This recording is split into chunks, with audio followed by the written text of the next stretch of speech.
അങ്ങനെ ദേ കല്യാണൊക്കെ കഴിഞ്ഞ് രാത്രി നമ്മളെല്ലാവരും പാപ്പന്റെ വീട്ടിലുണ്ട് കേട്ടോ.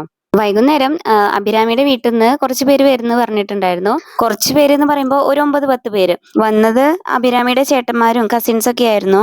അവര് വന്ന ഉടനെ ചെറിയ രീതിയിൽ സ്നാക്സ് ഒക്കെയാണ് കേട്ടോ കൊടുത്തത്. ചായ കുടിച്ചതിന് ശേഷം ബീച്ച് ഇവിടെ അടുത്ത് തന്നെയാണല്ലോ. അപ്പൊ അവർ അങ്ങോട്ടേക്ക് പോയി. ഒരു സമയം ഞങ്ങളിത് എല്ലാവരും ഇവിടെ ഇരുന്നിട്ട് സംസാരിക്കുകയാണ്. ഇനി അവര് ബീച്ചിൽ പോയി വന്നു കഴിഞ്ഞാല് കാര്യമായിട്ടുള്ള ഫുഡൊക്കെ കൊടുക്കും. അതിനുള്ള ഫുഡൊക്കെ അവരെല്ലാരും കൂടിയിട്ട് ഉണ്ടാക്കിയിട്ടുണ്ടായിരുന്നു. അപ്പൊ അഭിരാമിയുടെ ഏട്ടൻ ബീച്ചിൽ പോയിട്ടുണ്ടായിരുന്നില്ല, ഇവിടെ തന്നെ ഇരുന്നു. അതുകൊണ്ട് അവർക്ക് സംസാരിക്കാൻ കുറെ സമയം കിട്ടിയിട്ടുണ്ടായിരുന്നു. അങ്ങനെ ഞങ്ങളും കത്തി അടിച്ചുകൊണ്ടിരിക്കുമ്പോഴാണ് അവര് വന്നത്. പിന്നെ വേഗം ഫുഡൊക്കെ എടുത്തു. പിന്നെ കൂടുതൽ ലേറ്റ് ആക്കാണ്ട് അവർക്ക് ഫുഡൊക്കെ കൊടുത്തു. കാരണം ഇനി അവർക്ക് കോഴിക്കോട്ടേക്ക് തിരിച്ചു പോകാനുള്ളതല്ലേ. അപ്പൊ അവര് ഫുഡ് കഴിക്കുന്ന സമയത്ത് ഞങ്ങൾ എല്ലാവരും അടുക്കളയിലുണ്ട് കേട്ടോ. പിന്നെ അവർക്ക് ഫുഡ് എടുത്ത് കൊടുക്കാനൊക്കെ അവിടെ ആളുണ്ട്. ആ ഒരു സമയത്ത് ഞങ്ങൾ അവിടെ വെറുതെ നോക്കി നിൽക്കുകയായിരുന്നു. പിന്നെ അവർക്കുള്ള ഫുഡ് ചിക്കനും പൊറാട്ടയും ചപ്പാത്തിയൊക്കെ ആയിരുന്നു. പിന്നെ ഞങ്ങൾ കല്യാണം കഴിഞ്ഞ് അവിടെ നിന്ന് വരുമ്പോഴാണ് അവര് കുറച്ച് പേര് ഇങ്ങോട്ടേക്ക് വരുന്നുണ്ട് എന്ന് പറഞ്ഞത് കേട്ടോ. നമ്മളും കോഴിക്കോട് നിന്ന് ഇവിടെ എത്തിയതിന് ശേഷമല്ലേ ഇതൊക്കെ ഉണ്ടാക്കുന്നത്. അപ്പൊ ആ ഒരു സമയത്തിന്റെ ഉള്ളിലാണ് എല്ലാം ഉണ്ടാക്കിയത്. എന്തായാലും സമയത്തിന് തന്നെ ഫുഡൊക്കെ റെഡി ആയിട്ടുണ്ടായിരുന്നു. അങ്ങനെ കഴിച്ചു കഴിഞ്ഞിട്ട് ദേ അവരിറങ്ങാണ് കേട്ടോ.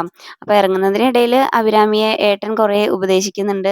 അവളുടെ ചേട്ടനാണെങ്കിൽ എത്ര പറഞ്ഞാലും മതിയാവുന്നില്ല കേട്ടോ. അപ്പൊ ആ ഒരു സീൻ കണ്ടപ്പോ ശരിക്കും പറഞ്ഞാൽ ഞങ്ങൾക്കൊക്കെ സങ്കടമായി കേട്ടോ. അങ്ങനെ ഏട്ടനും അനിയത്തിയും തമ്മിലുള്ള സംസാരമൊക്കെ കഴിഞ്ഞ് പിന്നെ എല്ലാവരും ദേ ഉമ്മറത്തേക്ക് വന്നു കേട്ടോ. പിന്നെ ദേ മുറ്റത്ത് നിന്നിട്ടും കുറെ നേരമൊക്കെ എല്ലാരും കൂടി സംസാരിച്ചിട്ടാണ് കേട്ടോ പിന്നെ അവര് കാറ് കയറുന്നത്. അപ്പൊ ഈ വന്നിട്ടുള്ള എല്ലാവരും അവളുടെ കസിൻസ് ആണ് കേട്ടോ. എല്ലാവരുമായിട്ടും അവള് ഭയങ്കര അറ്റാച്ച്ഡ് ആണെന്നാണ് അവളുടെ അമ്മ പറഞ്ഞിട്ടുണ്ടായിരുന്നത്. അപ്പൊ ആ ഒരു ബുദ്ധിമുട്ട് എല്ലാവർക്കും ഉണ്ടായിരിക്കും.